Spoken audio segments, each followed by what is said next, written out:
आपकी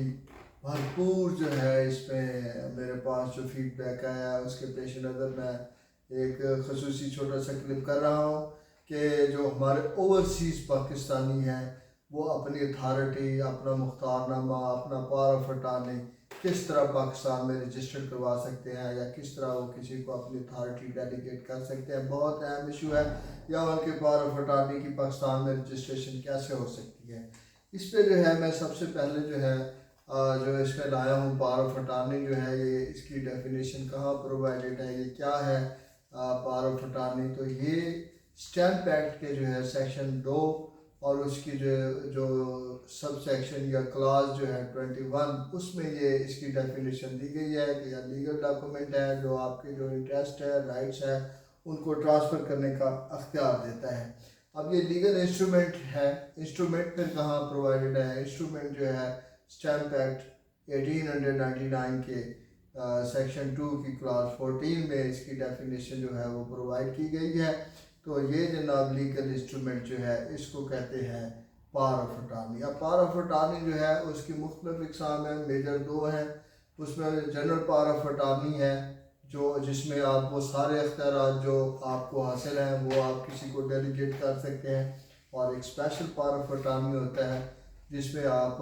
कुछ चंद जो या कोई एक काम के लिए किसी मखसूस काम करने के लिए जो है वो अपनी अथॉरिटी देते हैं, उसको स्पेशल पावर ऑफ अटॉर्नी कहते हैं। और एक आप लीगल जो है आपकी कोई लिटिगेशन है, आप उसको देखना चाहते हैं, उसके लिए पावर ऑफ अटॉर्नी जिसे हम वकालतनामा कहते हैं वो भी पावर ऑफ अटॉर्नी होता है और उसके लिए भी। और इनको जो है इन सारी चीज़ों को जो है देखने के लिए जो है आप देखेंगे कि आप इनको कैसे जो है ये अथॉरिटी जो है आप पाकिस्तान में किसी को तफवीज़ कर सकते हैं। इसके लिए ये सबसे पहले जो है ये पावर ऑफ अटॉर्नी जो है इन राइटिंग होना चाहिए और इसके बाद जो है इसकी जो है इसके ऊपर आपके दस्तखत और जो गवाहान के दस्तखत हैं वो सख्त होते हैं, लेकिन जो ओवरसीज़ हैं वो दस्तखत सख्त करते हैं अथेंटिकेशन के तौर पर। इसकी जेन्युइननेस की जो है वो तस्दीक करने के लिए वो आपको जाना पड़ता है अपनी एम्बेसी में, या फिर उसको जो है जो उसमें बताया गया है कि भाई आप वहाँ पे एम्बेसी के अलावा जो है नोटरी पब्लिक से भी करवा सकते हैं, जज से करवा सकते हैं, मजिस्ट्रेट से करवा सकते हैं। हमारे जो पाकिस्तान के जो ऑफिसर्स हैं उनमें पाकिस्तान के वाइस कौंसल है, कौंसल है या रिप्रेजेंटेटिव ऑफ फेडरल गवर्नमेंट जो है वो भी उसको अथेंटिकेट कर सकता है। ये अथेंटिकेशन जो है इसके लिए जो रेलेवेंट प्रोविजंस हैं ये भी मैं बताना चाहता हूँ। कानूनी शहादत आर्डर 1984 की आर्टिकल 95 में जो है वो सारा ये प्रोवाइडेड है कि कौन अथेंटिकेशन कर सकता है और जो डॉक्यूमेंट अथेंटिकेटेड होगा उसको प्रिजम्पशन जो है ऑफ ट्रुथ हासिल होगी, इसलिए अथेंटिकेशन ज़रूरी है। इसको जब हम रेड करेंगे, इसको जब हम पढ़ेंगे मिलाकर सेक्शन 30 इससे रिलेटेड जो है 3 है रजिस्ट्रेशन एक्ट 1908 का, तो ये अथेंटिकेशन जो है इसको आप डॉक्यूमेंट जो है यानी इसको प्रिज्यूम करने के लिए इसकी प्रिजम्पशन जो है उसके लिए कि इसको भी करेक्ट है ये,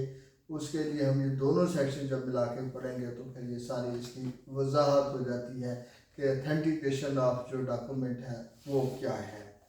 अब इसके बाद जो है फिर हम इस पावर ऑफ अटॉर्नी जो है इसकी अथेंटिकेशन के बाद यानी जब हम वहाँ पे जाके जो कंसर्न अथॉरिटी मैंने बताई है उनकी मौजूदगी में आप साइन करते हैं, आपके जो मार्जिनल विटनेसेस हैं, गवाहान है, वो साइन करते हैं। बेसिकली वो आपके सिग्नेचर्स को अटेस्ट कर रहे होते हैं, उनको इससे कोई गर्ज नहीं है इसमें आप क्या पावर डेलीगेट कर रहे हैं, उन्होंने आपके सिग्नेचर्स को अथेंटिकेशन जो करनी है वो सिग्नेचर्स की करनी होती है। उसके बाद डॉक्यूमेंट आ जाता है पाकिस्तान में और वो पर्सन जिसको आप पावर डेलीगेट कर रहे हैं या आपकी तरफ से आपने किसी को एजेंट मुकर्रर किया है, नुमाइंदा मुकर्रर किया है या उसको पावर डेलीगेट किया है, साइन किए हैं, या वो जो जिसके नाम पे आपने ये पावर ऑफ अटॉर्नी एक्सिक्यूट जिसको किया है और अथेंटिकेटेड जो है उसकी बेस पे वो आके एप्लीकेशन फर्स्ट ऑफ ऑल जो है वो मूव करता है। यहाँ पे कलेक्टर जो है हमारे कंसर्न डिस्ट्रिक्ट के उनको मूव करेगा application for issuance of certificate with regard to stamp duty कि ये इस पे जो स्टैम्प ड्यूटीज़ हैं वो पूरी हैं, तो उसके लिए एप्लीकेशन मूव किया जाएगा। वो उसका एक प्रोसेस है, वो वेरीफाई करने के बाद कि इस पे जो टिकट्स हैं, जो इसकी स्टैम्प ड्यूटी है वो पूरी है, एक सर्टिफिकेट जारी किया जाता है कि ये ड्यूली स्टैम्प्ड है। इसको लिए जो है वो प्रोविजंस रेलिवेंट जो है वो है section 18 of the stamp act 1899। इस प्रोसेस इस मरहले के गुजरने के बाद आप फिर इसकी जो है क्योंकि ये आपको अगर कोई अपने इंटरेस्ट ट्रांसफ़र करना चाहते हैं, अपने कोई राइट्स ट्रांसफ़र करना चाहते हैं, तो फिर इसकी रजिस्ट्रेशन जो है वो सेक्शन 17 उसकी जो सब सेक्शन 1 की क्लास बी के तहत जो है वो फिर मैंडेटरी है। Section 17 of the registration act 1908 के तहत इस डॉक्यूमेंट का रजिस्टर्ड होना जो है वो मैंडेटरी है। तो उसके लिए जो है फिर हम इसमें आते हैं रजिस्ट्रेशन ऑफिस में। अब रजिस्ट्रेशन ऑफिस में जो है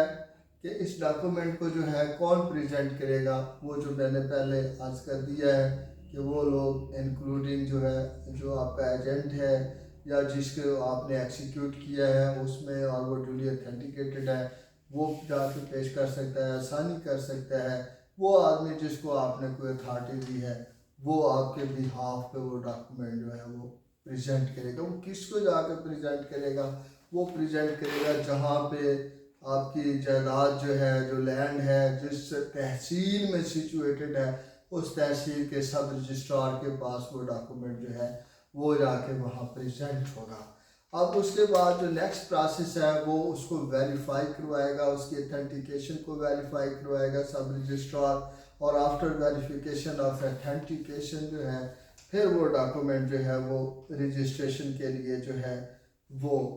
प्रोसेस होगा। अब इस सारी चीज़ों को समझने के लिए जो रेलेवेंट प्रोविजंस हैं वो सेक्शन 32 और section 33 of the registration act जो है वो इसको डील विद करता है।